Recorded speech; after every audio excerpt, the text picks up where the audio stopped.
Hey everyone, welcome back, and let's write some more neat code today. So today let's solve find median from a data stream. So this is another hard problem, but it's not super difficult if you know the data structure behind it. So they basically tell us we know the median is defined as the middle value in a sorted integer list. If the list is even, there is no middle value, so you take the average of the two middle values, right? So with this sorted array, the middle value is 3, so the median is 3. With this, there is no middle value, so you take the two middle values, add them together, divide by 2, and then you get a median of 2.5.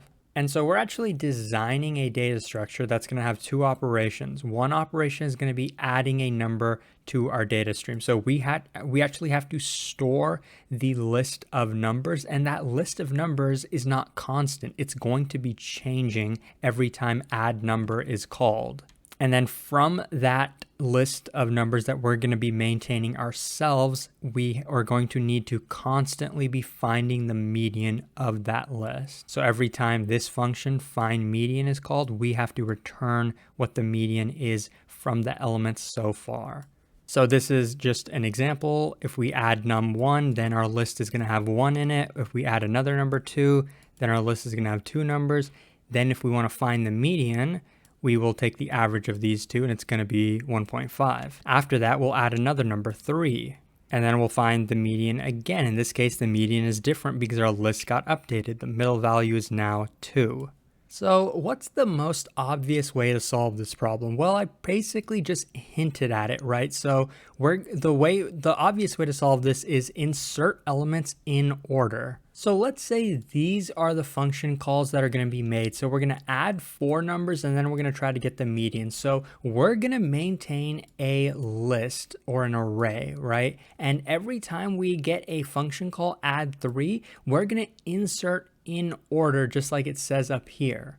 And basically, if our array is always sorted, then it's going to be easy to identify the middle number, right? Which is going to be the median, right? So the median is always going to be in the middle position. And if our array is sorted, we'll always know where that is. So the first one we have is add 3. So just add it to the first spot. Next, we want to add 2. So how do we do that in order? Well, we have to traverse our array so far. So we see that there's a 3 over here, right? So then we got to replace that 3.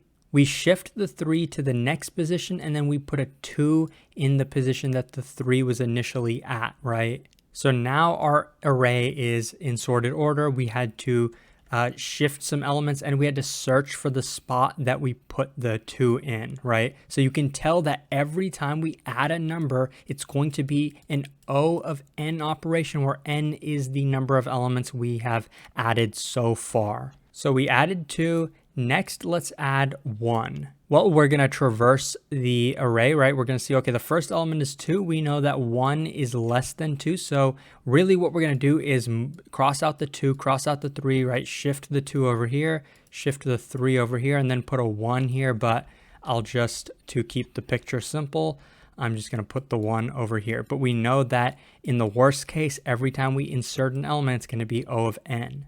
Lastly, we're going to take the 4 and add the 4. So we're going to see 1, nope, 4 is bigger than that. 2, nope, 4 is bigger than that. 3, nope, 4 is bigger than that. So we add the 4 at the end. So now we finally have a get median call. Well, good thing for us, since our array is in sorted order, we know getting the median is super easy. In this case, we have an even length list, right? We have 4 elements. So we are going to take the 2 middle elements, 2 and 3, add them together, divide by 2, we're going to get 2.5. So we know that the get median operation is always going to be O of 1, but adding a number is always going to be O of n. So how can we speed this O of n operation up? And let me just tell you, basically what we're going to do is, instead of having just a single list of elements, we're going to break this up into 2. And we're going to have basically 2 subsets, right? And 1 is always going to be less. So this has 1 and 2, and this has 3 and 4. And all elements from the left are always going to be less than or equal to all elements in the right. So this will also make it easy for us to get the median. But I'm not just going to have arrays. I'm going to use a heap or a priority queue. So we're going to use a heap data structure. So I'm going to have two heaps in this case, a small heap and a large heap. Small heap, all elements in the small heap are always going to be less than or equal to all elements in the large heap. Also, the size of these heaps is always going to be approximately equal. So if there were two elements in this heap, then there has to be two elements in this heap. What if we had an odd number of elements? So what if there were 3 elements in this heap? That's allowed because we know that we can't actually have these be equal if there's a 2 and a 3, right? Or in the opposite case, there could be 2 elements here and there could actually be 3 elements here. That's also allowed because we know that's approximately equal. If the difference though is ever greater than 1, so if there were 4 here and 2 here, we know then we'd have to balance them, right? Make this equal 3 and make this equal 3, right? We always have to keep it as balanced as possible. And if you're not familiar with what exactly a heap is, it's basically like a list. It's pretty similar to a list. It's implemented using arrays or lists. The only difference is though, adding a number, we don't add at the beginning or at the end. We just add elements to the heap, and adding an element to this heap is always going to be a log n operation, and removing an element is also going to be a log n operation, right? So add or remove is log n. And there happen to be 2 kinds of heaps, a max heap or a min heap. And the thing about these is, so for a max heap, finding the max in this list, so find max, in a max heap is always going to be O of 1.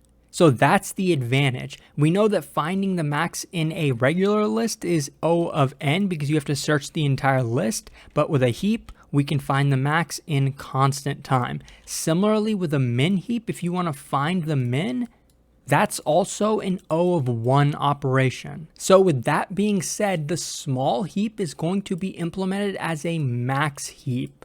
And the reason we have a max heap and not a min heap, it's kind of counterintuitive, right? If this is the small heap, why are we using a max heap? And for this one, we're actually going to have a min heap instead of a max heap. And the reason is, what if we had elements to these heaps such as, right? What if we had these elements in each of the heaps, right? We see that all elements here are less than or equal to the elements in the right heap. But if you actually want to find the median of these, we know we need to get the max value in the small heap, right, 2, and we need to get the min value in the large heap, 3, add them together, and then divide by 2, right? That's how we're going to get the median. So that's why we need the min heap, right? We always want the minimum value from our large heap, and we always want the max value from our small heap. And of course, finding the median like this way, right, getting the value from each of the heaps, it only works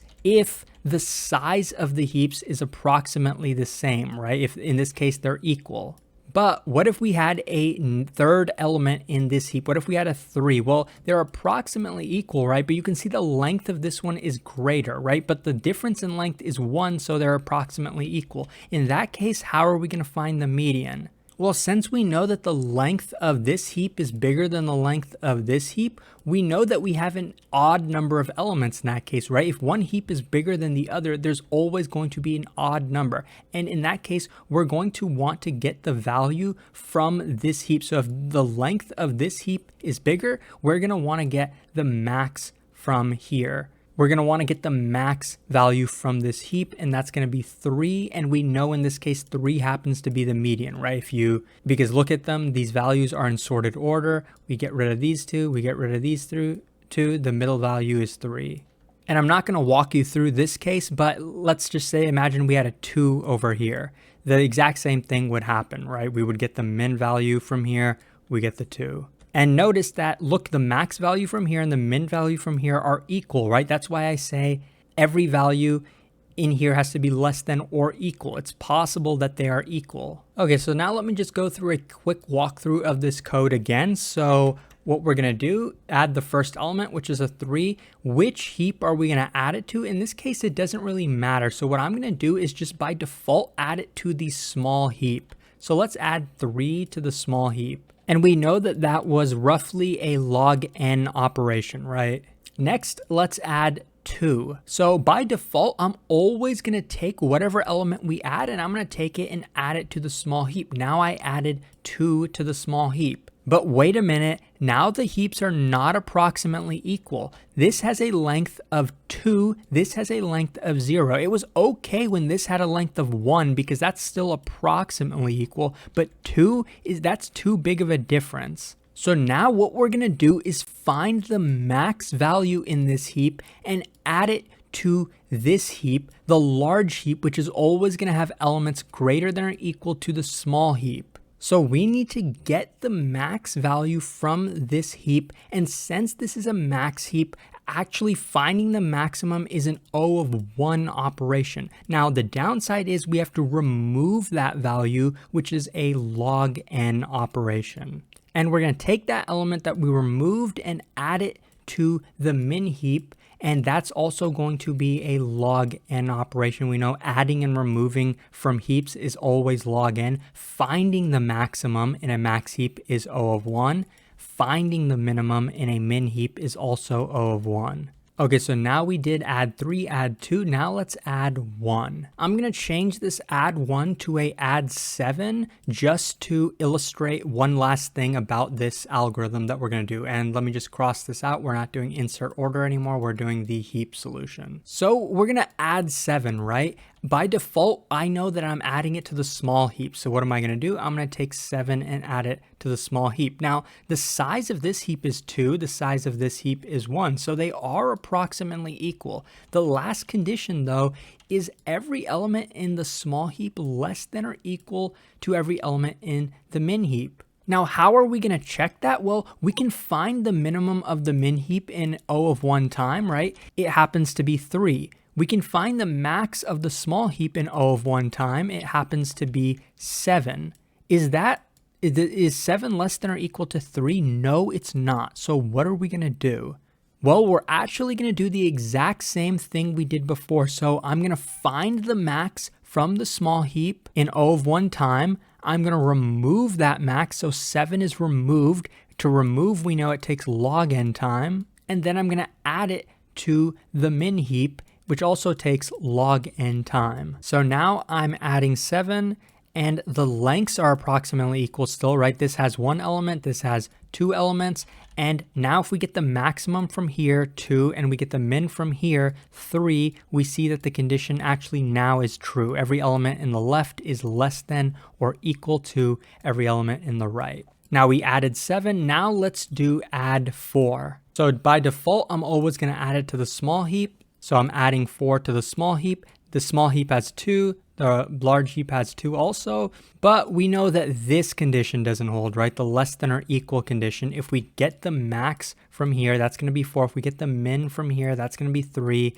This is just not true, right? 4 is not less than or equal to 3. So we have to pop this and we have to move it to this heap. So now everything is good, right? It's every value is less than or equal, right? This has 2, this has 3, that's less than or equal, great. Only problem now is the lengths are not approximately equal. This has 1 element, this has 3 elements. So since the length of this one is greater, what are we gonna do? We're gonna find the min O of 1 time, remove that min, and then move it to this heap. So we know that the min is 3. We can do that in O of 1 time, but removing it is going to be log n, and adding it to the left heap is also going to be log n. So now the lengths are approximately equal. This has 2 elements. This has 2 elements. And the other condition, find the max from here, find the min here, we'll end up with 3 and 4, and less than or equal is definitely true. So it looks like a lot of work, and it definitely is. It's a lot harder than just having one array, right? It's definitely more code, but it's also a lot more efficient. Now, the only thing we have to do is get the median. And the time complexity for get median is actually still O of 1, which is exactly what we wanted. Let me show you why. Well, in this case, we have an even number of elements, right? 2 plus 2 is even. So we want to find the maximum from our left heap, which is 3, right? We know we can do that in O of 1 time because this is a max heap. We want to find the minimum value from our right heap, and we know we can do that in O of 1 time because this is a min heap. and we know that 4 happens to be the min value. So we get these two values, 3 plus 4, add them together, divide by 2, and that's going to be our median. So we can still find the median in O of 1 time, which is great. Now, with all that being said, let me finally show you the code and show you that it's not as long as you might expect. Okay, so now let's look at the code. So here's a couple comments. We're gonna have 2 heaps, large and small. Large is gonna be a min heap, small is gonna be a max heap, and the heaps should be roughly equal to roughly the same size. So in Python, you can actually have a heap be just a list. And I'll show you the other things we'll need to do later. So actually in Python, since these are members of this object, large and small, we need to have self as the prefix. And so now we have 2 functions to implement find median and add num. Let's start with add num. So just like I showed you, what I'm gonna do is I'm always gonna take num and add it to the small heap. So heapq.heap push, this is how you do it in Python. Other languages might be different, obviously. So to the small heap, we're going to push num. Now, Python is kind of annoying in that it only implements min heaps. We know small is actually a max heap. So to get around that, what I'm going to have to do is take every number and actually multiply it by -1. This allows us to actually implement a max heap, which isn't implemented by default in Python for some reason. But what I'm doing here is taking num and adding it to the small heap, the max heap, right? But now we want to make sure every element in small is less than or equal to every element in large, right? So every element in the small heap has to be less than or equal to every element in the large heap. So I'm going to make sure that that's true. So if small and large are non-null, and so from our small heap, our max heap, what I'm going to do is get the max value from it. So how can I do that? I can just take the index of 0 because it's implemented as a list. Heaps are implemented as lists. So if you get the 0th index, you're getting the max value. We know that every time we add a value to the small heap, we're multiplying it by -1. So to reverse that, I'm going to take this value and multiply it by -1 and get the true value that we actually added to the heap. And so I want to know, is this value somehow greater than the smallest value in our large heap? How can I get the smallest value in our large heap? I can do the exact same thing, index of 0, but I didn't have to multiply this by -1 because this is a min heap, and that's what Python does by default. So if this condition is true, let me make it look a little nicer. So that mainly this condition is true, meaning that some value in our small heap is greater than our large heap, then we have to pop from our small heap and then add to our large heap. So I'm going to heapq.heap pop. So I'm going to pop from our small heap. I'm going to get the largest value from our small heap, store it in val, and then I'm going to push that value to our large heap. So to our large heap, I'm going to push that value. Basically exactly what I did in the picture, but maybe the code is a little confusing. Oh, and actually, since we know every value pushed to the small heap is being multiplied by -1, to reverse that, we have to also multiply by -1 when we pop from it.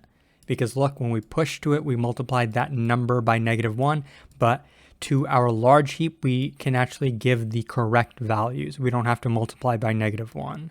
That is actually probably one of the more confusing parts about this, which is annoying because there's no way to really get around it in Python. So now we checked this condition. The only other condition that we have to check is what if the size is uneven? And so by uneven size, we actually mean a difference greater than 1. So if the length of small is greater than the length of large plus 1, that means the difference is 2 or greater.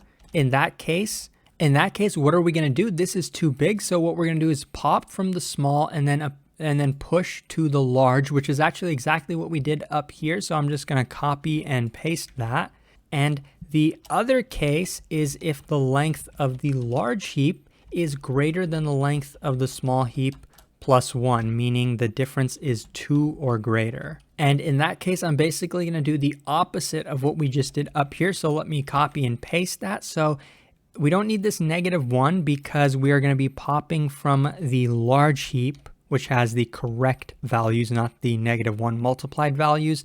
And with that value though, I'm going to take that value and add it to the small heap. And actually we are going to need to take this value and then multiply it by -1 because we have to do that whenever we add to this small heap.